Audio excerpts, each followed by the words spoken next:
नमस्कार दोस्तों, बहुत बहुत स्वागत है आपका हमारे चैनल में। तो दोस्तों, हमने जो अलंकार की ट्रिक पढ़ी थी उसका प्रयोग कैसे किया जाता है वो मैं आपको इस वीडियो में समझाऊंगा। तो दोस्तों, हम इस वीडियो में कुछ प्रश्न लेंगे और उसको कैसे आसानी से हल किया जा सकता है वो हम इस वीडियो में सीखेंगे।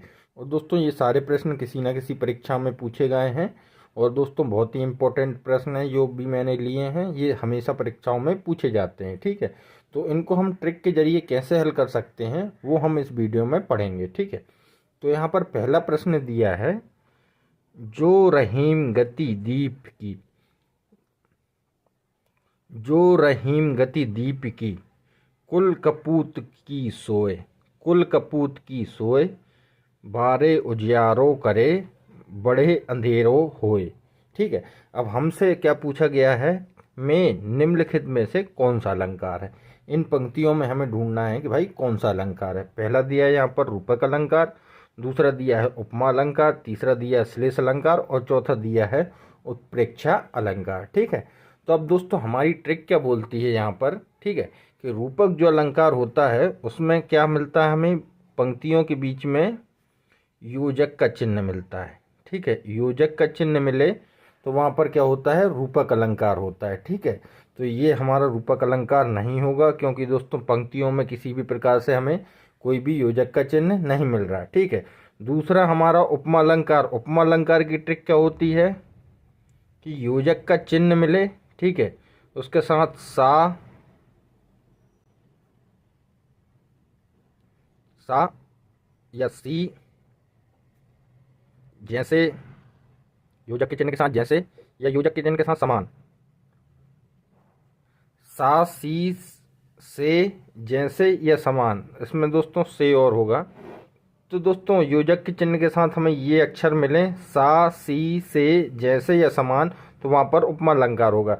अब देखिए दोस्तों, पंक्तियों में आपको कहीं योजक के चिन्ह या सा सी से, जैसे, इसमें क्या रहता है दोस्तों, कई बार योजक का चिन्ह नहीं भी मिलता तो आपको उसको किससे, सा सी से, जैसे और समान से पहचानना है। ठीक है, इसमें उपमा क्या होता है, जैसे किसी भी चीज़ को उपमा दी गई है दूसरे की तो बोला ही जाएगा कि उसके समान है, उस सा, ऐसा, उससे भी आप पहचान सकते हैं उपमा अलंकार को। ठीक है, तो हमें यहाँ पर कहीं भी देखिए दोस्तों सा सी से, जैसे या समान कोई भी प्रकार का नहीं दिखा रहा है तो हम यहाँ पर उपमा अलंकार को भी काट देंगे कि ये नहीं है। ठीक है, अब हमें दोस्तों श्लेष अलंकार, तो श्लेष अलंकार की ट्रिक हमने क्या पढ़ी है, में पंक्ति में सभी शब्द अलग अलग हों, और दूसरा क्या है, अनिकार्ती शब्द होगा एक।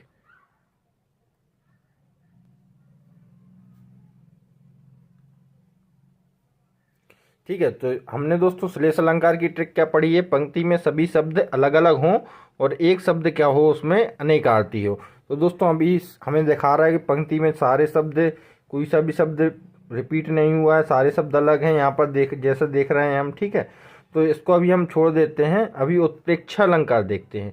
तो दोस्तों उत्प्रेक्षा अलंकार की हमने ट्रिक क्या पढ़ी है कि जब शब्द में मानू, मनो, मानू मानो, जानू, जानो, जनहु, मनहु,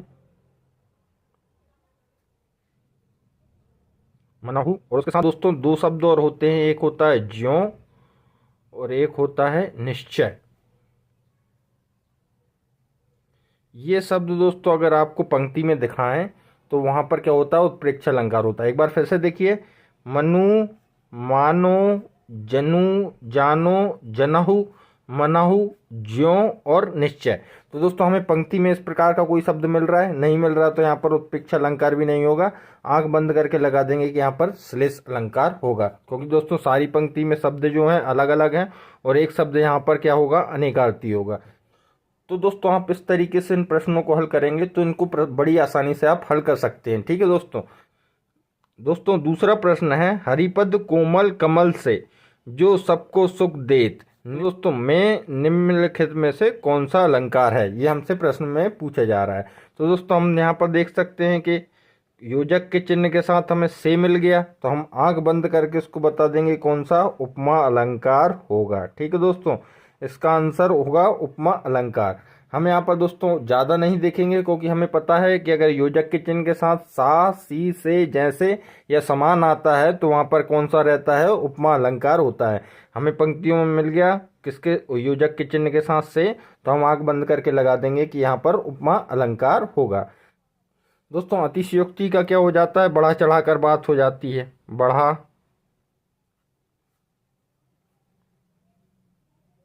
चढ़ा कर, बढ़ा चढ़ाकर यहाँ पर अतिशयोक्ति, ठीक है। उपमा का मैंने आपको पहले वाले प्रश्न में ही बता दिया। सा योजक के चिन्ह के साथ क्या, सा, सी, से, जैसे या समान, ठीक है। उत्प्रेक्षा का भी मैंने आपको पहले वाले प्रश्न में बता दिया। रूपक का क्या रहता है कि योजक का चिन्ह लगा रहता है बीच में, ठीक है। तो दोस्तों इस प्रकार से आप इसको हल कर सकते हैं। अब अगला प्रश्न देखते हैं दोस्तों। अब दोस्तों अगला प्रश्न है हमारे पास, देख लो साकेत नगरी यही यही, स्वर्ग से मिलने गगन जा रही, ठीक है, में कौन सा अलंकार है। ठीक है दोस्तों, तो अब हम उपमा तो नहीं होगा दोस्तों, क्योंकि यहाँ पर कहीं भी हमें योजक के चिन्ह के साथ सा, सी, से, जैसे या समान नहीं दिखा रहा है, ठीक है। तो उपमा अलंकार हमारा कट जाएगा। संदेह अलंकार दोस्तों, संदेह अलंकार में क्या रहता है, बीच में आपको कहीं पर प्रश्नवाचक चिन्ह या फिर आखिरी में आपको प्रश्नवाचक चिन्ह मिलता है, ठीक है। उत्प्रेक्षा अलंकार की मैंने आपको ट्रिक बता दी। मनु, मानो, मनहु, जनु, जानो, जनहु, और उसके साथ दो शब्द और होते हैं, ज्यों और निश्चय। ये शब्द आपको अगर पंक्ति में दिखाएं तो वहां पर क्या होता है, उत्प्रेक्षा अलंकार होता है। तो हमें इस प्रकार का कोई शब्द इसमें नहीं मिल रहा, तो ये भी नहीं होगा, ठीक है। तीनों हमारे कट गए। अब आखिरी बचा कौन सा, अतिशयोक्ति अलंकार। तो इसका आंसर होगा कौन सा, अतिशयोक्ति अलंकार। और दोस्तों हम इसको पढ़ के भी बता सकते हैं, क्योंकि दोस्तों यह देख लो, यह है साकेत नगरी जो स्वर्ग से मिलने गगन जा रही, मतलब बढ़ा चढ़ाकर बात हो रही है, ठीक है। तो यहाँ पर हम बता सकते हैं कौन सा अतिशयोक्ति अलंकार होगा, ठीक है दोस्तों। अब अगला प्रश्न देखते हैं। चौथा प्रश्न देखते हैं कि तुम तीन देव में को, नर, नारायण या दो, ठीक है। फिर से देखिए एक बार, कि तुम तीन देव में कौ, नर, नारायण या दो, ठीक है। इसमें हमें पूछा गया है कि निम्न पंक्तियों में से कौन सा अलंकार है, ठीक है। उपमा का हम जानते हैं, तो उपमा अलंकार की हमें ट्रिक पता है। योजक के चिन्ह के साथ सा, सी, से, जैसे या समान आता है तो वहां पर उपमा अलंकार होता है। इन पंक्तियों में हमें कहीं नहीं मिल रहा, तो उपमा अलंकार कट जाएगा। विभावना अलंकार, ठीक है दोस्तों, ये एक नया अलंकार मिला यहाँ पर कि विभावना अलंकार क्या होता है। तो दोस्तों जब आपको पंक्तियों में बिना,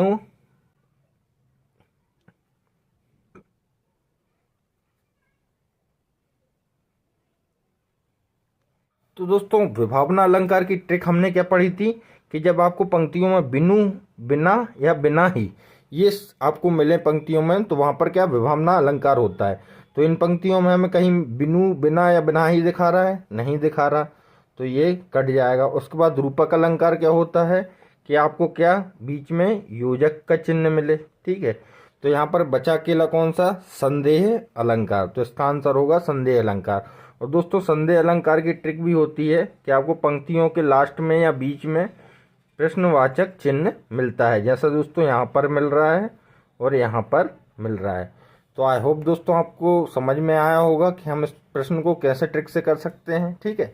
अब अगला प्रश्न देखते हैं दोस्तों। पांचवा प्रश्न है, खग कुल कुल कुल सा बोल रहा है, पंक्ति में कौन सा अलंकार है।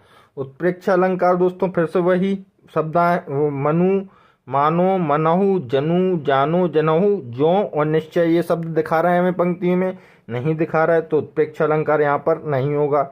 उसके बाद उपमा, तो दोस्तों सा, सी, से, जैसे या समान किसके साथ, योजक चिन्ह के साथ, नहीं दिखा रहा है सा, सी, से, और जैसा या समान भी नहीं दिखा रहा है। श्लेष अलंकार दोस्तों, अब श्लेष अलंकार की ट्रिक हमने क्या पढ़ी है दोस्तों कि पंक्ति में सभी शब्द अलग अलग हों।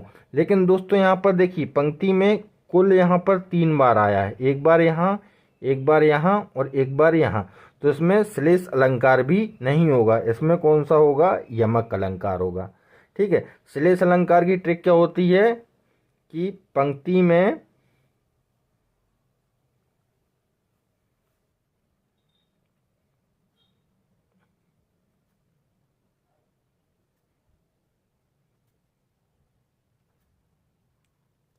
तो दोस्तों श्लेष अलंकार की ट्रिक क्या होती है कि पंक्ति में सभी शब्द अलग अलग हों, लेकिन दोस्तों यहाँ पर क्या कुल हमें 3 बार मिल रहा है, मतलब एक सा शब्द हमें 3 बार मिल रहा है, कुल यहाँ पर भी है, यहाँ पर भी है और यहाँ पर भी है, तो इसमें श्लेष अलंकार नहीं हो सकता है। ठीक है दोस्तों, श्लेष अलंकार का क्या होता है कि पंक्ति में जो है सभी शब्द अलग अलग होते हैं, लेकिन यहाँ पर कुल 3 बार आया है, तो इसका होगा कौन सा है, यमक अलंकार। दोस्तों यमक और श्लेष में यही मुख्य अंतर रहता है कि यमक में कोई शब्द एक से अधिक बार या दो या दो से अधिक बार आता है, लेकिन श्लेष में दोस्तों सारे शब्द केवल एक ही बार आते हैं, उनके अर्थ अलग अलग निकलते हैं। ठीक है, तो आई होप दोस्तों आप इस प्रकार के प्रश्न अब आसानी से कर सकते हैं। अब अगला प्रश्न देखते हैं। अब दोस्तों यहाँ पर अगला प्रश्न है, कार्तिक की एक हंसमुख सुबह नदी तट से लौटी गंगा नहाकर। ठीक है, अब दोस्तों यहाँ पर एक हंसमुख, ठीक है, और नहाकर, अब ये दो किसके होते हैं दोस्तों, मानवीय क्रियाएं हैं दोस्तों। ये हंसमुख भी मानवीय है और नहाना भी एक मानवीय क्रिया है, लेकिन किसकी बोल रहा है, कार्तिक की बोल रहा है। ठीक है, अब इसको हम ट्रिक से कैसे करेंगे वो देखिए। ठीक है, ये तो इस प्रकार से मैंने आपको बता दिया, लेकिन ट्रिक से कैसे करेंगे। श्लेष अलंकार की ट्रिक क्या होता है, सभी शब्द अलग अलग हैं दोस्तों, सारे शब्द, तो श्लेष अलंकार को अभी रहने देते हैं। उत्प्रेक्षा अलंकार क्या होता है, मानो, मनु, मनहु, जानो, जनु, जनहु, ज्यों और निश्चय, ये शब्द हमें दिख रहे हैं, नहीं दिख रहा है, उत्प्रेक्षा कट जाएगा, यमक भी कट जाएगा क्योंकि योजक का चिन्ह नहीं है। अब बचे हमारे पास दो, श्लेष और मानवीकरण अलंकार। ठीक है, तो अब दोस्तों यहाँ पर दो क्रियाएं दिखा रही हैं, एक दिखा रहा है हंसमुख और दूसरा दिखा रहा है नहाकर। किसकी बोल रहा है, और ये कार्तिक की। कार्तिक एक क्या होता है, निर्जीव वस्तु है दोस्तों। कार्तिक क्या है, एक निर्जीव वस्तु। निर्जीव वस्तुओं को अगर मानवीय क्रियाओं के साथ जोड़ा जा रहा है तो वहां पर क्या होगा, मानवीकरण अलंकार होगा। ठीक है, तो दोस्तों इस प्रकार से आप इसका आंसर लगा सकते हैं कि यहाँ पर क्या होगा, मानवीकरण अलंकार होगा। ठीक है, तो दोस्तों अब आगे देखते हैं अगला प्रश्न। तो दोस्तों अब यहाँ पर 7वां प्रश्न है, झुककर मैंने पूछ लिया, खा गया मानो झटका, में कौन सा अलंकार है। ठीक है, इन पंक्तियों में कौन सा अलंकार है। ठीक है, तो सबसे पहले श्लेष अलंकार। यहाँ पर देखिए दोस्तों, आपको एक शब्द मिल रहा है मानो मिल रहा है, मानो, मनहु। तो दोस्तों हमने ट्रिक क्या पढ़ी है, उत्प्रेक्षा अलंकार की। अगर आपको मानो, मनहु,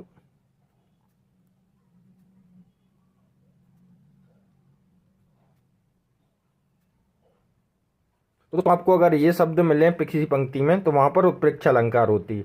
हमें ये शब्द मानो मिल गया यहाँ पर। ठीक है, तो हम इसको आंख बंद करके लगा सकते हैं कि भाई यहाँ पर क्या होगा, उत्प्रेक्षा अलंकार होगा। और दूसरे से भी आप टेस्ट कर लीजिए, संदेह अलंकार का यहाँ पर कोई प्रश्नवाचक चिन्ह आपको कहीं दिखा रहा है, नहीं दिखा रहा है। श्लेष अलंकार को आप अभी रहने दीजिए। ठीक है, मानवीकरण अलंकार किसी मानवीय संबंधित क्रियाओं की बात हो रही, नहीं हो रही, तो मानवीकरण अलंकार भी नहीं होगा। इस प्रकार से आप दोस्तों इसको लगा सकते हैं कि यहाँ पर कौन सा होगा, उत्प्रेक्षा अलंकार होगा। ठीक है, अब अगला प्रश्न देखते हैं। अब दोस्तों 8वां प्रश्न देखते हैं, ले चला साथ में तुझे कनक, ज्यों भिक्षु लेकर स्वर्ण, में कौन सा अलंकार है। ठीक है, तो अब यहाँ पर देखिए दोस्तों, यमक अलंकार, आपको कहीं योजक का चिन्ह मिल रहा है, नहीं मिल रहा, तो यमक अलंकार नहीं होगा। अब दोस्तों सारे शब्द अलग अलग हैं, श्लेष अलंकार हो सकता है। ठीक है, लेकिन अब यहाँ पर देखिए उत्प्रेक्षा अलंकार में हमने क्या पढ़ा है कि अगर हमें पंक्ति में ज्यों और निश्चय और मनु, मानो, मनहु, जनु, जानो, जनहु, ये शब्द मिलते हैं तो वहां पर क्या होता है, उत्प्रेक्षा अलंकार होता है। तो हमें दोस्तों पंक्ति में यहाँ पर ज्यों मिल गया तो हम आंख बंद करके बोल देंगे, आगे चेक नहीं करेंगे। उपमा अलंकार में भी सात सी से होता है, तो दोस्तों हम आंख बंद करके बोल देंगे कि यहाँ पर कौन सा उत्प्रेक्षा अलंकार होगा। ठीक है दोस्तों, उपमा का भी आप चेक कर सकते हैं, ये शब्द आपको दिख रहे हैं, इसमें नहीं दिख रहे हैं, तो यहाँ पर भी उपमा अलंकार भी नहीं होगा। अब दोस्तों यहाँ पर श्लेष भी नहीं होगा क्योंकि हमें उत्प्रेक्षा अलंकार का एक शब्द मिल गया ज्यों, और हम जानते हैं कि ये शब्द हमें मिल जाते हैं ज्यों, निश्चय, मनो, मानो, मनऊ, जनो, जानो, जनऊ, तो वहां पर क्या होता है, उत्प्रेक्षा अलंकार होता है। तो ठीक है दोस्तों, आप इस प्रकार से इस प्रश्न को हल कर सकते हैं। अब अगला प्रश्न देखते हैं। अब दोस्तों अगला प्रश्न है, बिनु पग चले सुने बिनु काना, कर बिनु कर्म करे विधि नाना। ये हमें पूछा गया और इसमें कौन सा अलंकार है। ये पंक्तियां दी हैं और हमसे पूछा गया है कि इसमें कौन सा अलंकार है। उपमा का दोस्तों अब भी मैंने आपको ऊपर बताया, यहाँ पर साथ सी जैसे या समान यहाँ पर दिखा रहा है, कहीं नहीं दिखा रहा। विभावना का दोस्तों मैंने आपको क्या बताया था, बिनु बिना बिना ही, ये आपको मिले पंक्ति में तो वहां पर विभावना अलंकार होगा। तो देखिए यहाँ पर बिनु मिल रहा है हमें, तो हम बोल सकते हैं यहाँ पर क्या होगा, विभावना अलंकार होगा। मानवीकरण अलंकार को रहने देंगे, उत्प्रेक्षा अलंकार को दोस्तों ट्रेक है। मनु मानु मनु जनु जानो जनऊ ज्यो निश्चय ये शब्द मिल रहे हैं, नहीं मिल रहा है उत्प्रेक्षा के, तो यहाँ पर उत्प्रेक्षा भी नहीं होगा। और मानव से संबंधित कोई क्रिया बता रहा है, नहीं बता रहा, तो यहाँ पर मानवीकरण अलंकार भी नहीं होगा। हमें डायरेक्ट ट्रिक मिल गई यहाँ पर, क्या, बिनु बिना बिना ही, ये किस में पाए जाते हैं, विभावना अलंकार में। तो हम आंख बंद करके बोल देंगे कि इसमें क्या होगा, विभावना अलंकार होगा। तो आई होप दोस्तों आपको ये वीडियो अच्छा लगा होगा। इस तरीके से आप अलंकार के प्रश्नों को आसानी से हल कर सकते हैं ट्रिक के जरिए। आप सारे अलंकारों की ट्रिक याद कर लीजिए और उन्हें उन पंक्तियों में लगा कर देखिए, आपका उत्तर जरूर निकलेगा दोस्तों। तो आई होप दोस्तों आपको ये वीडियो पसंद आया होगा। आपका बहुत बहुत धन्यवाद।